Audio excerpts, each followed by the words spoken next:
Hey, welcome back to the studio. Ian Jindal here, Editor-in-Chief of Internet Retailing, and Hi, it is Jamie Merrick. oh, that's it, the man who needs no subtitle. Jamie, lovely to see you again. Now, we have food and beverage on our collective minds today. Is that not right? It always is. Food and beverage always on my mind, Ian. But today, we're taking a global view on the one hand with Pepsico, then a specialty spin with Whittards of Chelsea. And so we're happy to be speaking to leaders from both of those. We're going to kick off with Rui Francisco from what sounds like a lovely office in Lisbon. So we're very jealous of that. But we're going to dive in to Rui, who is the Director of E-commerce for Pepsico. And he's just going to pick up and tell us a bit about PepsiCo and his role. So, Rui, over to you.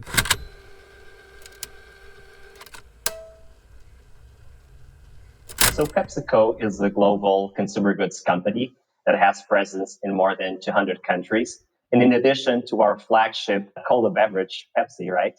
We also have many other brands that bring a smile to consumers' faces.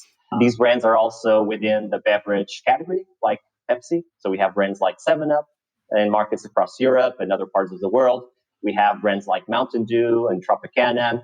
We also have snacks brands like Lay's, Walker's, Doritos, and Cheetos. And we also have a very strong nutritional portfolio with brands like Quaker Oats and cereals. Wow. Yep. I've been with PepsiCo for over 10 years, and I started my career with PepsiCo in the United States. And the first role that I did out of the United States was actually mergers and acquisitions, which is the team that looks into what companies we should be buying, or sometimes even doing minority investments, setting up joint ventures with interesting partners, or sometimes even looking into divestitures. I did that for a couple of years. Then I moved into sales strategy to get to work with customers. And this was also in North America. So meeting and defining sales strategies with the big ones across the United States. Sorry, when you say customers, do you mean end consumers, or are you talking about major supermarkets? So who are the customers we're talking about here? Very good clarification, Ian. It's our retail partners, so the supermarket and the distributors. Yeah. Right. So you're at the cutting edge then of discussing with them just how much cola and snacks could be shifted. Yeah, and to understand how we grow the categories together, right? Mm-hmm. So yeah, when we talk about customers, we usually talk about our retail partners versus the shoppers or the consumers. And then just maybe to finish my background, it was in 2015 that I actually started working in e-commerce in the United States. I was very passionate about this space as a shopper myself, already buying many things online. And I knew this was going to be an important avenue of growth. And I was part of the first team that started looking into commerce in the United States. I've been working in e-commerce ever since. A couple of years ago, I moved into Europe, and I'm now the e-commerce director as part of the European sector in terms of how we develop our strategy for e-commerce and also how we execute it in the market. So tell me how that conversation went. So you've done your M&A, you're flying high, they send you out into the field to get beaten up by customers and see the sharp end of the industry. And then all of a sudden you think, do you know what? This e-commerce is a lark. How do you persuade anybody to give you an e-commerce portfolio where there must be a whole pile of people who are sitting around thinking, I want that job instead. Why him, not me? What was the move, that conversation that brought you into e-commerce?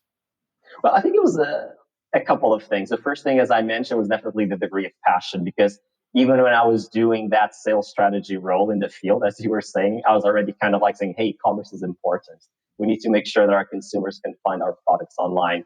So I was already consistent with that message for a few years.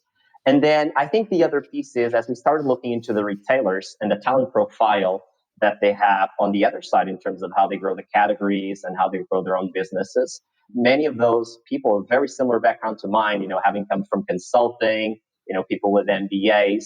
And so the type of talent profile that they were looking for actually was a bit of a match. And although it was a very small team in the beginning, I made sure that I was loud and I was doing the right networking within the organization. Good. Well, I think that's a lesson in life, which is, don't just follow your passion, but make sure everyone knows you have it in the first place. So you moved back to the old world, and tell me about the structure now, because it can always be a bit of a strain when you're in a global business that's got a US base. You land back in Europe, and then it's wrong time zone, wrong investment, who's doing what. So how does PepsiCo make sure that this works effectively? Right. And specifically from an e-commerce angle, which is the angle that I'll speak about, it's a priority for our CEO, and it's been over a decade right now. We started building those capabilities a few years ago. Now they're a little bit more visible. But the fact that I moved from the United States into Europe and I'm able to work in an e-commerce team, it's because e-commerce is very important for us, and it comes from the top down. Mm-hmm. Then also to get specifically to your question, like how does it work, right? So we have teams within the markets, right? We have our operational teams in countries like the UK, France, Turkey, and Russia, right? That are responsible for operating and delivering the business within those markets. And then what we've done over the last few years is actually to start investing in e-commerce resources within those operating units. So we have dedicated people to e-commerce within those markets that deal with the customers that are present in those markets, that know the shoppers of those markets as well, and then also work with the rest of the operating units, making sure that our products are available. And then my role as a sector person and the team that covers all of Europe is to make sure that we have the right strategy, right? And the right execution within these markets, because there's a lot of things that we can learn from one market, pick it up and send it to the other. There's also a lot of benefit and synergies and having consistency in terms of how we approach commerce. And that's basically the role that I do. And I'm on the phone in the morning with Russia, a little bit later in the afternoon with the UK, and then the next day with France and Turkey, ensuring that our plans are solid, that we're executing them well, and most of all, our products are available for our shoppers and our consumers that want to buy them online. So just open that up a bit for us, because Yes. we cover a lot of brands who are going direct to consumer. Some of them are digital native, some of them are focused, and they tend to be quite concentrated. So you can imagine someone turning around, picking something off a shelf, sticking it in an envelope, sending it to consumers.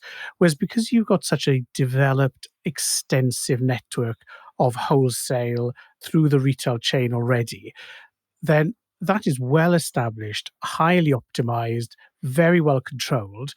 And then you wander along and say, oh, can I do some e-commerce as well? How do you elbow a space for e-commerce on top of billions of euros worth of day-to-day transactions from corner shops to the biggest supermarkets on the planet? How do you fit in? Yes, and it's a very good clarification question, Ian, because the vast majority of the business that we do in selling our products online is actually via those retail partners and the operations that they have online. And their e-commerce activities as well. Exactly. That's exactly. So the vast majority of our efforts in selling our products online are with these retail partners. So we're talking about the likes of Tesco and Asda, the Ocado in the UK. We're talking the likes of Leclerc, Carrefour, and Auchan in France, and so on for the other markets. So the vast majority and the biggest part of our focus, effort, and resources is dedicated to this. As people are already going to these web shops, let's call them that way, and they're building their baskets of groceries, we want to make sure that our snacks products and our beverage products are available and that they're visible as well to be added to the baskets. And in this spirit, it's very important for us key partnerships with players in this space.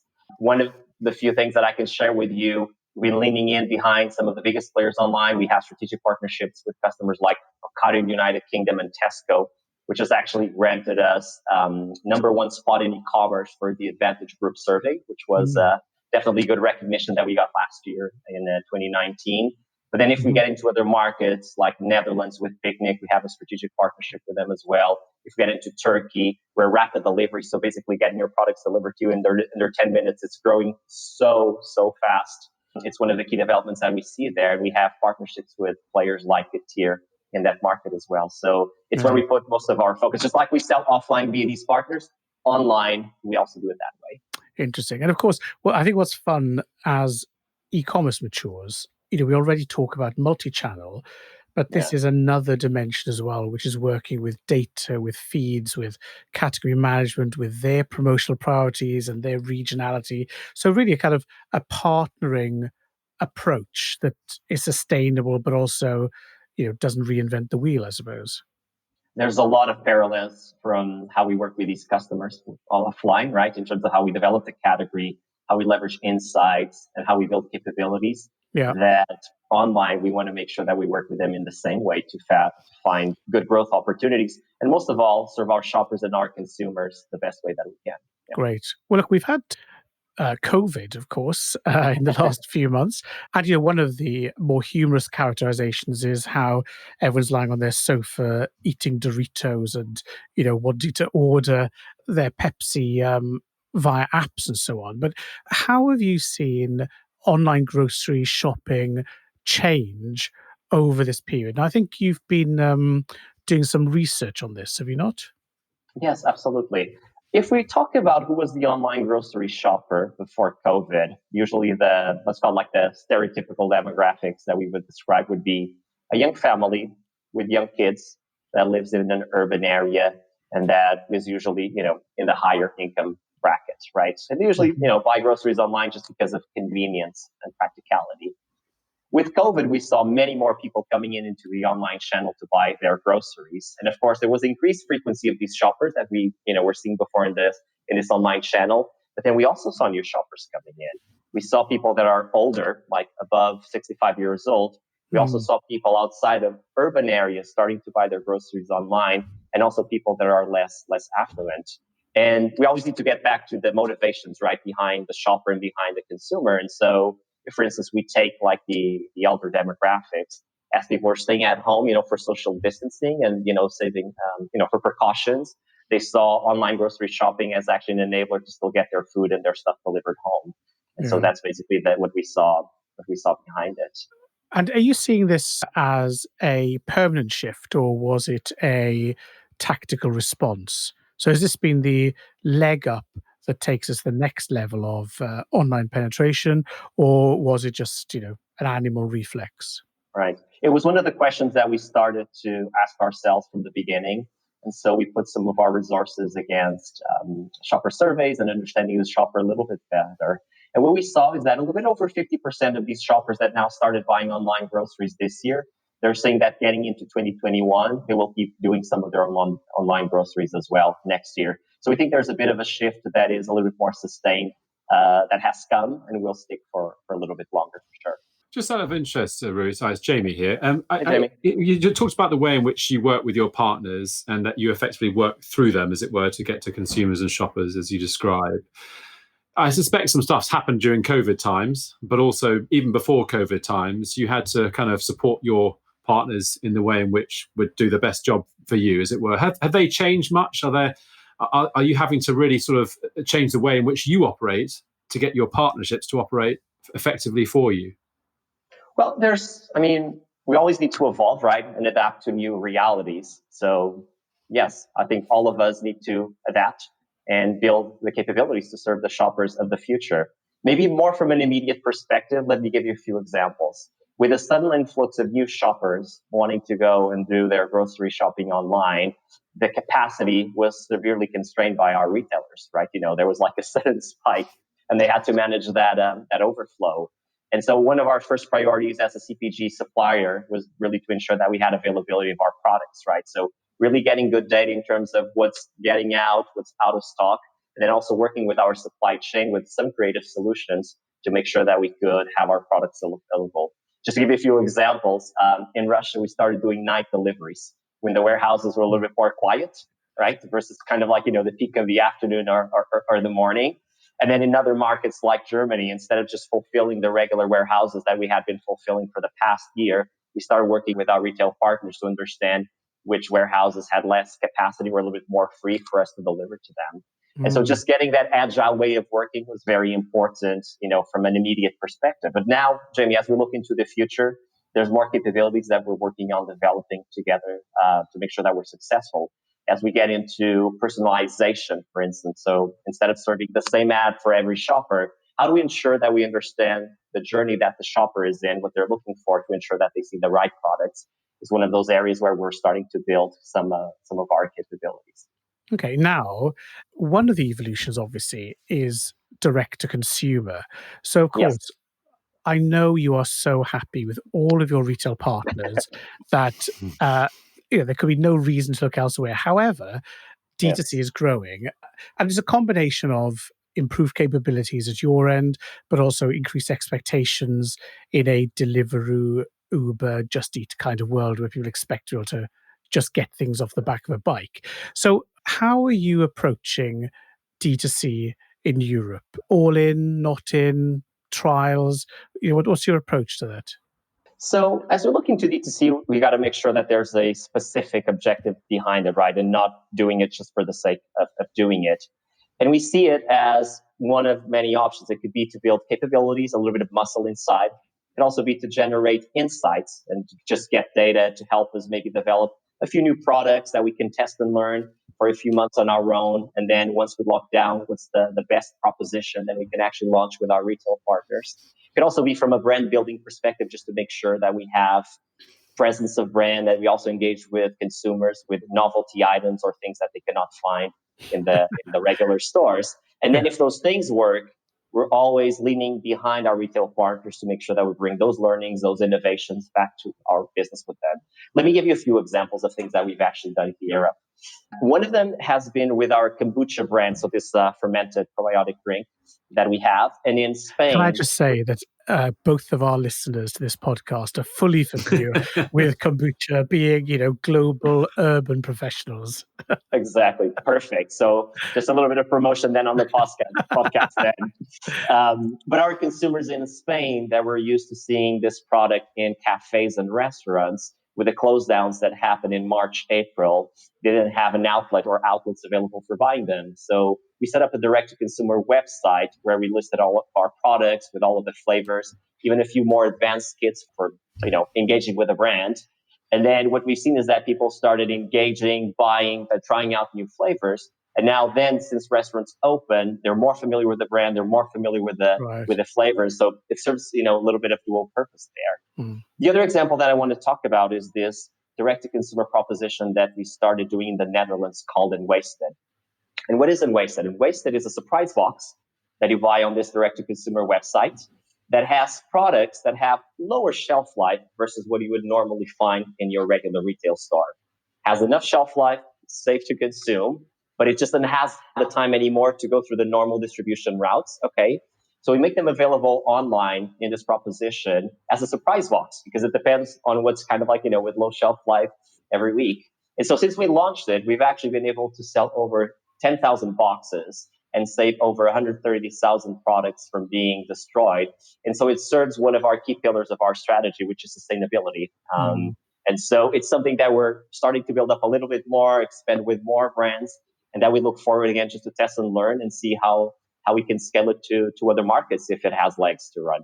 Amazing. Jamie and I were chatting the other day about Dave Lewis, CEO at Tesco, and he was talking about food waste, saying that it accounted, was it for 8% of, was it carbon emissions, or so there's like it was that. horrendous, cost to the planet as well as in human terms. So this is a great initiative. So if I want to access it, apart from moving to the Netherlands, what's the URL? Is it unwasted.nl? Yes, unwasted.nl. Yeah, exactly.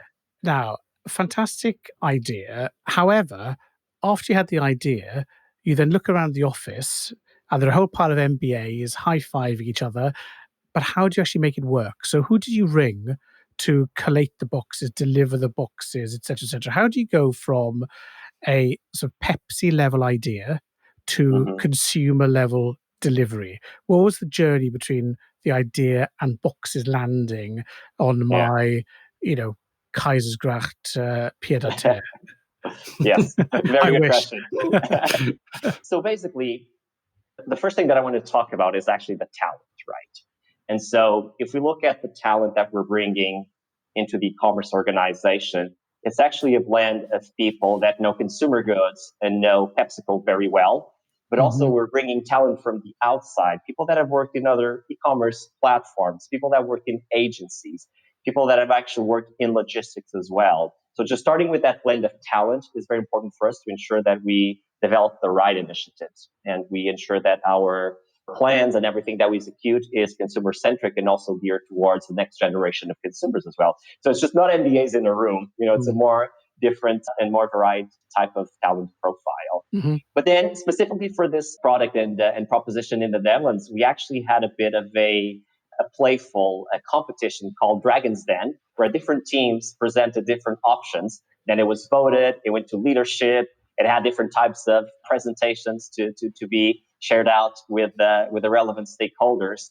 And everybody was very supportive behind Wasted because one, it helped us really build some of these capabilities for e-commerce, but also served really well the sustainability pillar of our business.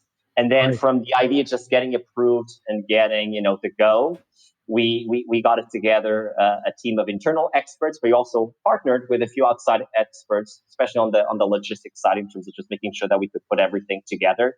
And the one thing that we did want to do was make the consumer proposition very centric on usability.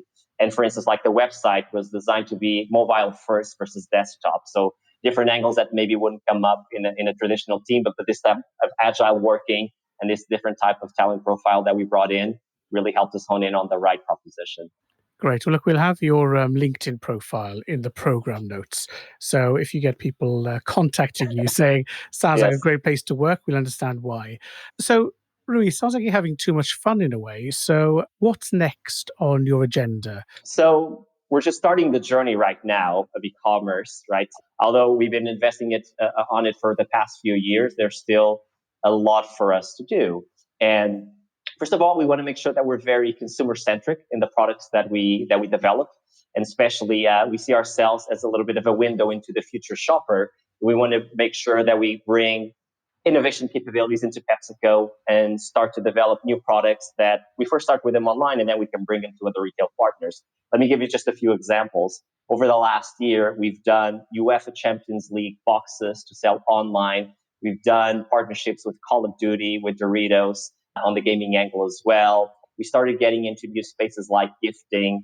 And last year in Christmas, we had a Doritos box that also had a Christmas ornament and Doritos socks that was very successful and sold out.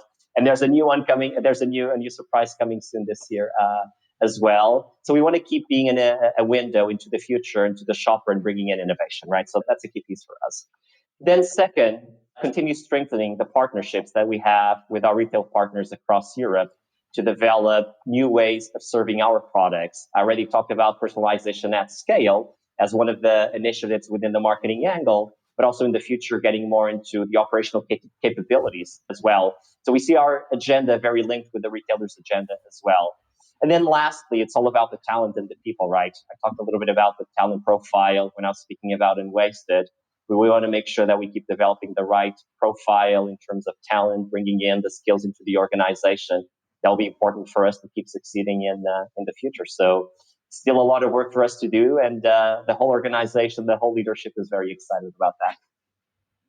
Sounds great, Rui. Just one quick question. You said you talked about a lot of customer centricity and bringing new products online, testing them first. Has that changed the way in which you now view what products perhaps to acquire or brands to acquire or that kind of thing? You talked about your past involved in M&A.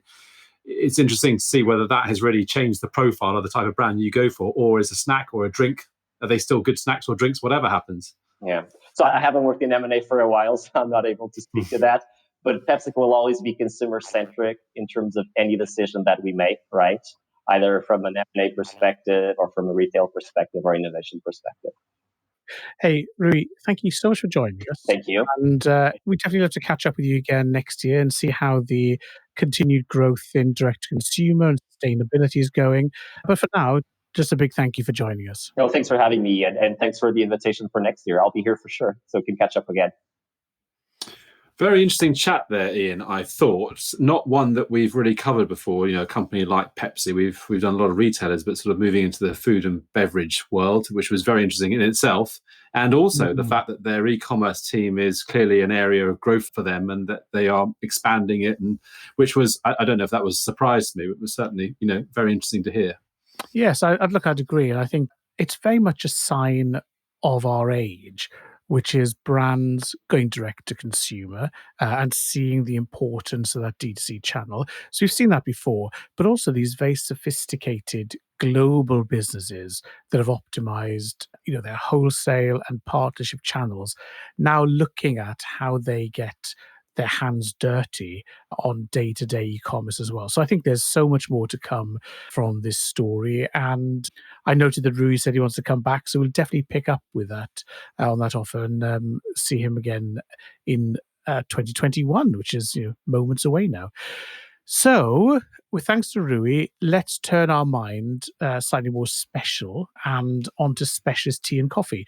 So, Whittards, a lovely British brand that has somehow got a lot bigger and more rounded than I'd personally remembered. So, it was a great chance to catch up with Dan Mahoney, who's the customer director there.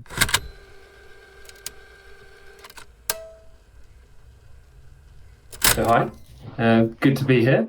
My name's Dan Mahoney. I work at Whittards of Chelsea. I've been working with Whittard for the last 3.5 years. 3.5 years. 3.5 years, yeah, which is Oh a my God. personal record actually. So have definitely been really getting into this this hot drink lark, going on a personal journey with that, which has been lots of fun. And yeah, so I'm the customer director at Whittard. So responsible for all of our marketing efforts, our digital proposition, and customer service. So, Whittards of Chelsea, my beloved, dearly departed gran, would have thought this was the poshest thing in the world. Chelsea, 1886. But in case anybody isn't, my gran's age, tell us about the market position and the company. Is this a tiny little store where you hand grind leaves in a basement in Chelsea? Are you franchised around the world? Just give us a shape of the company. As you called out, we are Whittard of Chelsea 1886, which means we will be 135 years old next year. So, my God, that's such a random number to pick. yeah. So that feels like a big birthday. I don't know if 135 years is a landmark. Certainly feels like an important. Must be a pewter anniversary or something. Yeah, tea, whatever. So how big is the company then? Because looking at your website, you seem to have quite a lot of stores, which obviously I hadn't come across. So shape of our company, we have just shy of 50 stores in the UK. We have an e-commerce business, which you can see at whittard.co.uk, and I would very much encourage everybody to go and check out. And then we have a growing international business.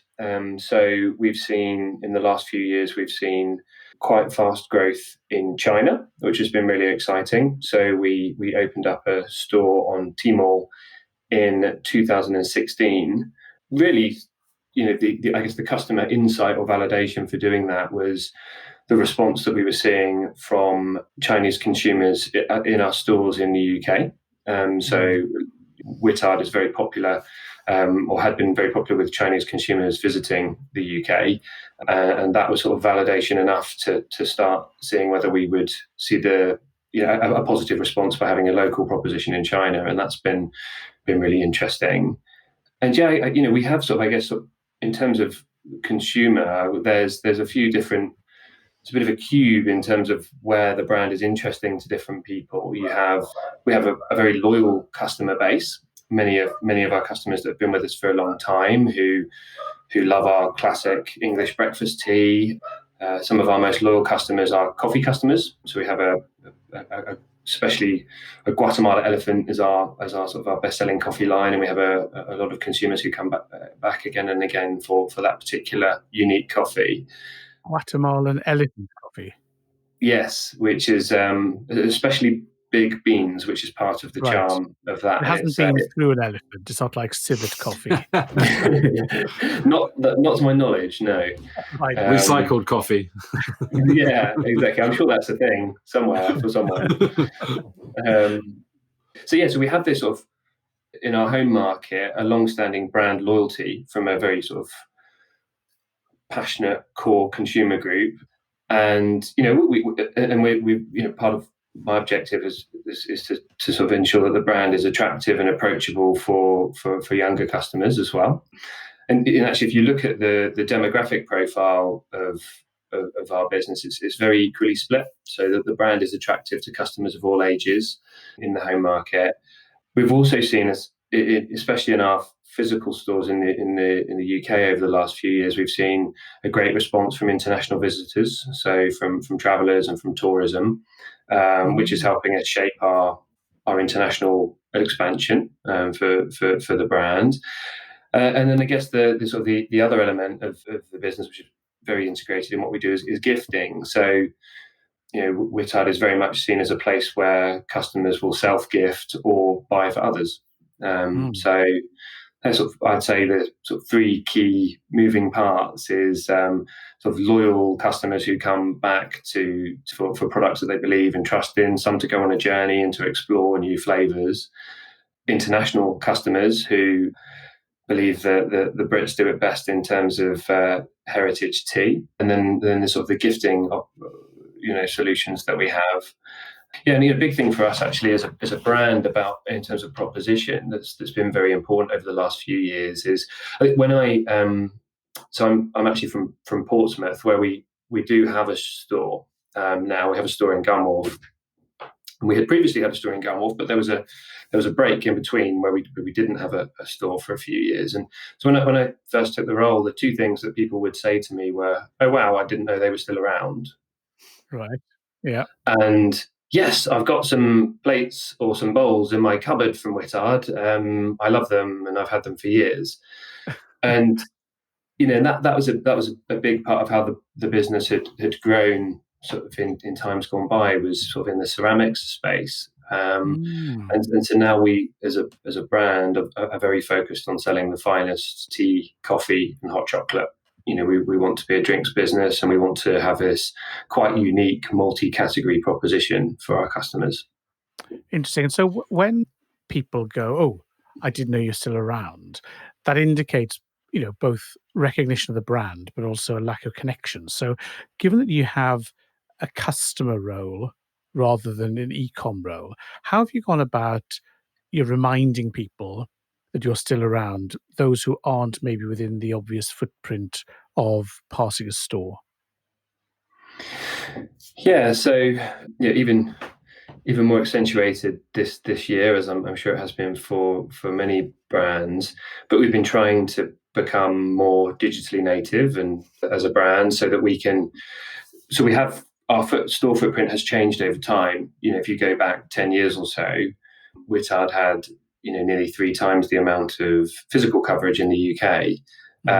So that beautiful piece of out of home advertising that sits on the high street that you can actually walk into disappears. And so it's been about finding new ways of showing customers that we're here, we're more alive than ever, that we've got classic products that people know about, but we've got new innovation coming into our range, and a reason for it. We talked about younger consumers as well, but we want younger consumers to see Whittard as the best place to be buying their premium tea, coffee, and hot chocolate, and that it's not a brand that's for just for older generations. And do you you talked about the categories, the additional categories you had outside of just tea, coffee, and hot chocolate. Is that a way also to achieve what Ian was asking about, which is finding new customers, as it were, by offering new stuff? And, I see there's quite a lot of sort of non-tea, coffee and hot chocolate on there today, but I guess that might be expanding over time. Yeah, that's certainly a big opportunity for us, that in terms of having branded equipment in a customer's house, and that's something that can. So one thing that we love is our iconic Whittard caddy. Is an important product for us, because if that can be sitting on someone's kitchen side or on the pantry when friends are coming over and seeing our brand sitting on the side, that's a really positive thing.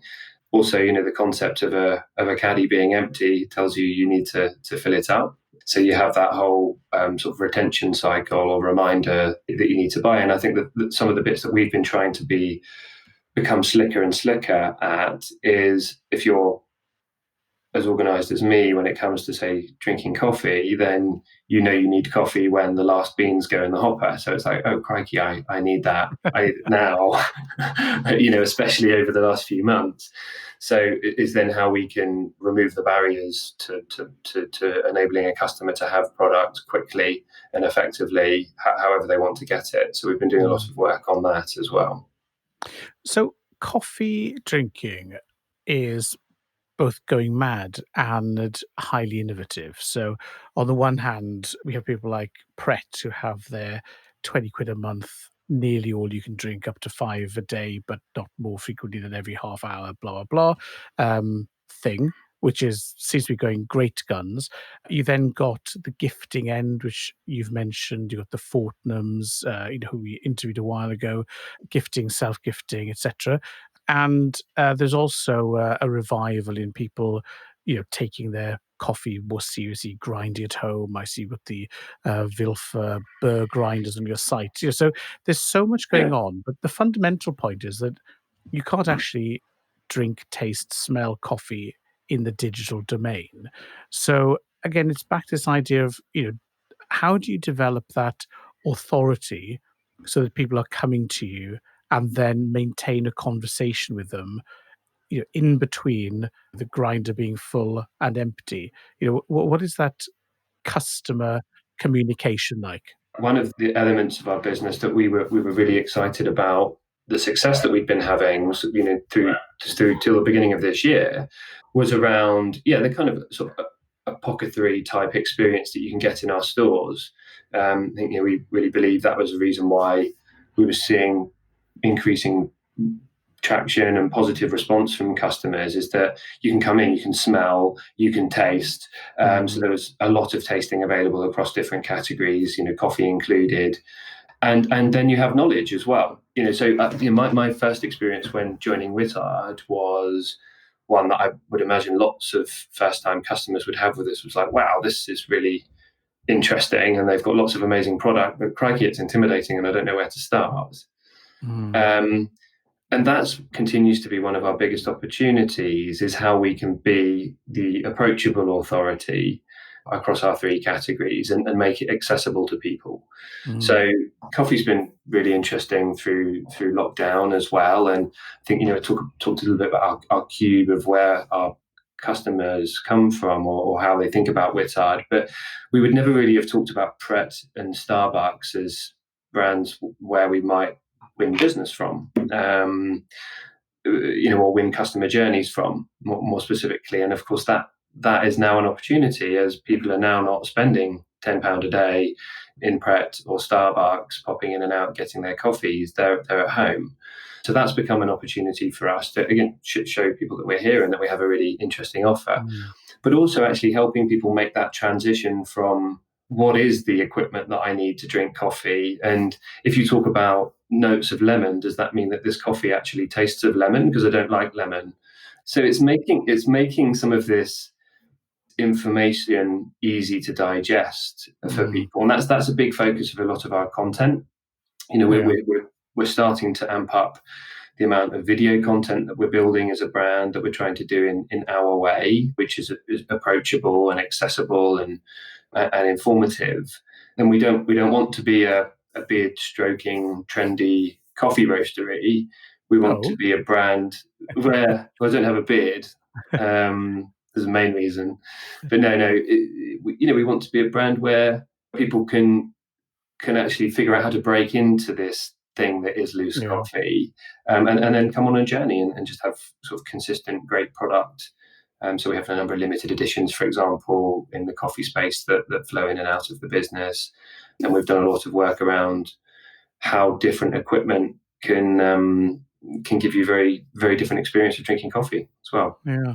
Now, some years ago, we were knocking back coffees in a different place. So you were up in the Alps, running a very different business. So just tell us quickly how you ended up here, and a quick career thumbnail, and what brought you to Whittards. Right, yes. So no, it's definitely, so my previous role before being with Whittard was with the VF Corporation. I was running e-commerce for Timberland, and you're right, we were drinking very different size of coffee. So it was espresso versus. It was a very nice machine, and I'd have just been on 50 a day if I worked there. Yeah, so my journey, I guess, is I'm now in a sort of a more broader marketing or customer proposition post, but it has really born out of e-commerce. So my first job was working with the Pentland brands, putting brands online for the first time. So helping a brand like Speedo launch e-commerce. So being part of that first wave of how do you make our first ever direct to consumer e-commerce transaction, which was pretty cool. And then I've worked for a couple of US startup businesses as well. I worked for a company called Zulily, Oh who yes. who were a pure play e-commerce shop for mums, so a sort of closed door flash sales website. And that was sort of an amazing experience for understanding customer data, customer behavior, from an e-commerce perspective, knowing everybody that was logged into your website and what they were doing and how they were behaving. And that was an incredible amount of learning to do from that business, which was really exciting. Yeah, and I worked for Monsoon Accessorize for a while as well, trying to figure out how we would grow e-commerce and digital marketing outside of the UK. So that was fun. Yeah, and so I guess pre-Whittard, it was all very clothing focused, in different Yes, and forms. also I think more in the digital domain, Yes. whereas now it's the focus has moved to customer in all her, many varieties and, behaviors and habits. So you're looking now across online and offline, so full multi-channel role. Yes, that's right. And when I joined Whittard, some of the key things to focus on were around developing our CRM program. So understanding more about our customers, how they're behaving in our stores and how they're behaving online, and how we can build better products and services. And that's been a real foundation for I guess the evolution of my role at Whittard is really trying to understand more about our customers and how we can be better for them. And I guess sort of as a brand, we've been quite UK centric in a lot of our customer development plans, and what we're now trying to two sort of very big areas that we're trying to crack is how we can come up the marketing funnel, so be less focused on sort of transactional marketing, and how we can actually be more focused on brand development and brand engagement in the home market, and also have a brand marketing model that is unique. And I think that's sort of one thing that I've learned being at Whittard is that we need to build our own marketing strategy that's very unique to us, that isn't off the shelf, that someone isn't going to give us, if it's going to be exceptional and it's going to be best in class. And then we've got to figure out how we use that to grow and develop in new markets, which is a big strategic focus for us as a brand. And a lot of British and heritage brands, you see they go through this phase where all of a sudden you find them in every mall and every airport, catering to that. Just spend $50 and get a chunk of Britishness to give to your mum when you get home. That sort of tourism thing. How do you move beyond that then to have a real engagement with connoisseurs, with people who enjoy the drinks in other countries? Is the heritage route the only route, or is there a real sort of global cohort of people who just love your coffee in your unique way? That's a great question. I think that's the bit that we're really trying to crack, and really trying to figure out. We feel like we've done a great job in making our brand experience in our home market very attractive to international customers. It's now how to not be a brand that's seen as a treat because I'm on holiday or I'm visiting a market and I'm taking home some memorabilia for myself or for my family, and actually have a brand proposition that customers love because of its heritage, and also because of our product quality and our authenticity in this space. But to develop retention, to develop customer relationships that are deep and meaningful, and not cosmetic because of maybe the wonderful brand heritage, crack that. And I feel like that in some ways, despite a lot of the challenges that have come with this year, that's giving us a great opportunity to be a lot more digitally first from a new market perspective, so that we can learn a lot more faster and adapt what we're doing. And that's so that in a strange way is helping us, I think. Good. Well, now, you said the adapt word. 2020, the year of adaptation. How did the lockdown and COVID affect you? Especially from a running the team and maintaining the business perspective. How's that been for you? It's definitely been tricky at times. I think as a business, company wide, we had most people have been trying to face into what does remote working mean to us? What does flexible working mean? And we hadn't quite perfected how we wanted to do that as a company. And there were certain teams or functions that we felt or they felt like couldn't work remotely. And then, of course, overnight, the whole company was working remotely. I'm sure you've talked about this with others as well, but that was a huge cultural change to how to think and how to work. And And the how customer do you set, navigate that? yeah, So who are the people, I mean, obviously not naming names, but, which teams previously felt, "Oh, we need to be in an office or a location," and then how do they look at it now? one of my teams, so the customer service Mm, group, and it was just difficult to picture this sort of really positive bunch of people that live our brand but bounce off one another and hear what's going on and understand the vibe of what customers are calling in about, and mm, are the most talkative interactive team in the business, then suddenly being remote. yeah, It was difficult to picture yeah. that, for example. And how have they managed to keep that service, but also, while doing it from either the spare room or, perched somewhere with a laptop? Their feedback is that from an effectiveness and an efficiency perspective, it's been brilliant. I think that, like, many of us have felt that, but because you haven't got the buzz of the office going on around you the whole time. But it's more the sort of the connectiveness and the learning has been more tricky. And as we sort of go forward, and we're looking at a fairly busy few months ahead, and maybe bringing some new people into that team is how we do that. Onboarding into a service team, sort of frontline dealing with customers, wanting to deliver this amazing, memorable brand experience. More tricky to bring in someone who's a temporary team member remotely to Mm, understand and feel the brand and how we try to talk and how we deal with issues. And so that's an interesting challenge that lies ahead. I think we've put a lot of focus into sort of vibrancy of sharing our customer voice in this area. How we can try and really bring to life what customers are saying and make that even more important than ever. Not just metrics and data, but the qualitative the voice of the customer. stories. What are they saying? Yeah, And really, exactly.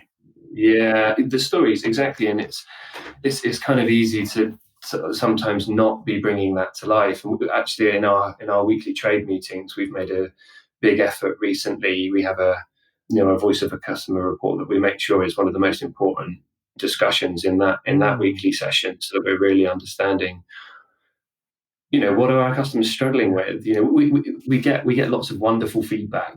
Our brand sentiment's really positive. We have high social engagement, but there are things there are bad experiences that are being had, and we should be talking about that yeah, and not sensitive to it. We might not like why it happened, but it happened, and yeah.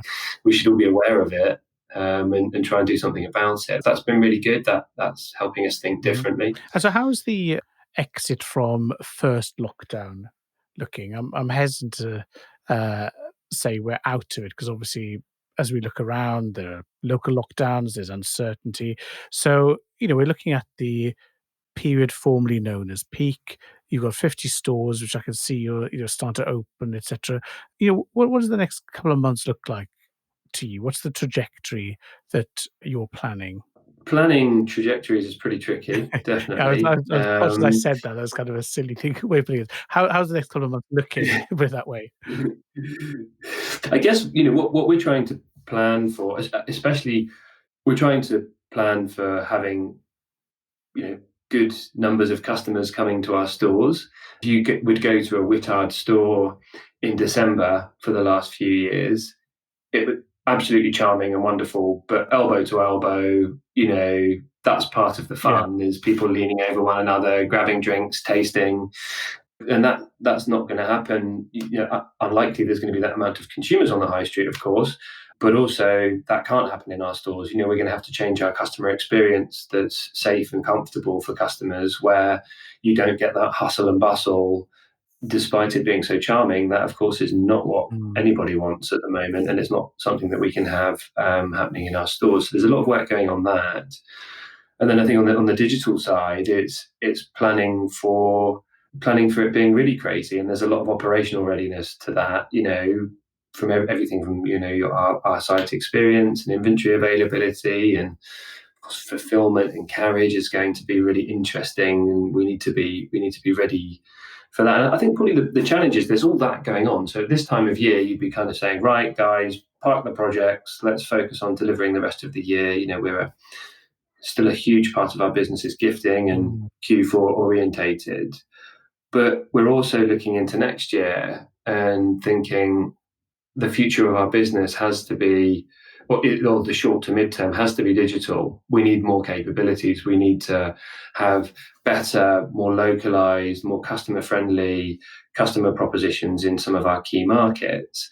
So our challenge is preparing for what potentially in certain areas of the business is going to be the craziest, busiest Q4 you could ever imagine. Not like, oh, plus 25% was a good year, guys, like, mad.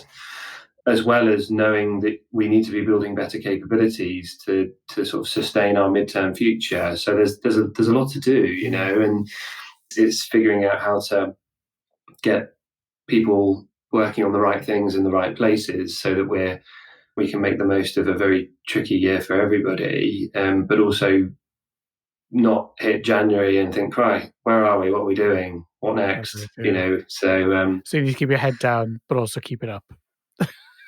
This is it. Yeah, I think that. Yes. Well, welcome to modern multi-channel. Is you have to be in the second and strategic at the same time. Well, look, I've been just totally distracted by these chocolate spoons on your website. This is what my sports teacher used to say to me, which is I was about as useful as a chocolate spoon in a scrum. So now I understand that it was actually a compliment. So I think we could change. We normally give prizes like an iPad when people fill in our surveys. So I think we need to change that now to maybe giving someone some gift vouchers for chocolate spoons. Far more motivating. Yes, absolutely. Well, actually, one thing, of course, that I'm sure everybody is trying to figure out is sort of to understand where there might be new business opportunities as well within the brand that you need to sort of pick up from some areas where there's less trade happening. So corporate gifting is a new area for us this year. So we just launched a new corporate gifting proposition a couple of weeks ago, which we're really excited about. So we're hoping that, again, lots of companies under pressure, but hopefully people are going to be investing in gifting for one another when we can't be having, or people can't be having Christmas parties and celebrating together. So, right. Well, I'll contact you separately for that for the internet retailing corporate gifting discount. But I think there's definitely a plan there.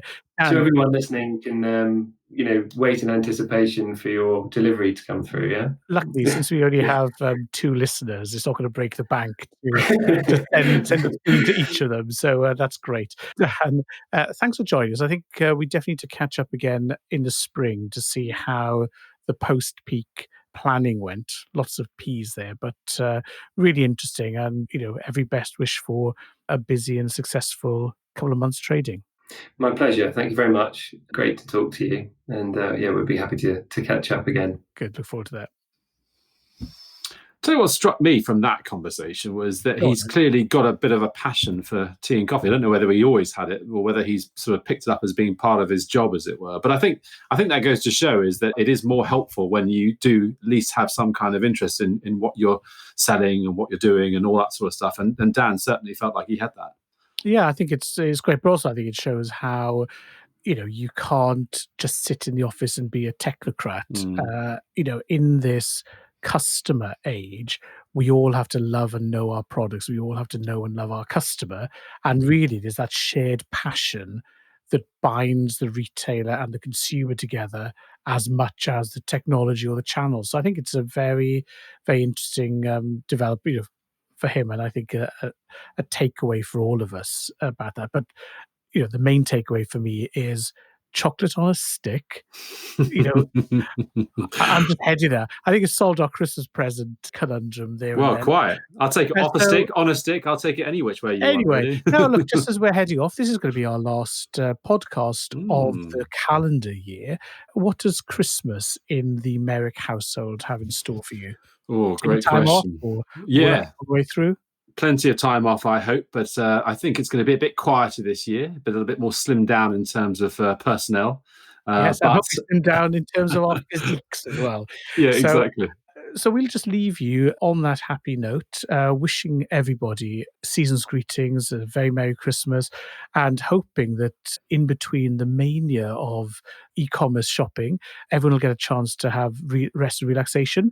We're back in the studio, I think, 5th or 6th, so an incredible start of the year. No spoilers yet, but as ever, do let us know if you'd like us to speak with anybody, if you'd like to volunteer yourself, because 2021 is definitely going to be the year of the airwaves. So do make sure you join us in the studio where, Jamie, the countdown to physically seeing each other again and being in a studio must have started. I can't wait, In Ian. Amsterdam. Merry Christmas to you. Merry Christmas to all our listeners.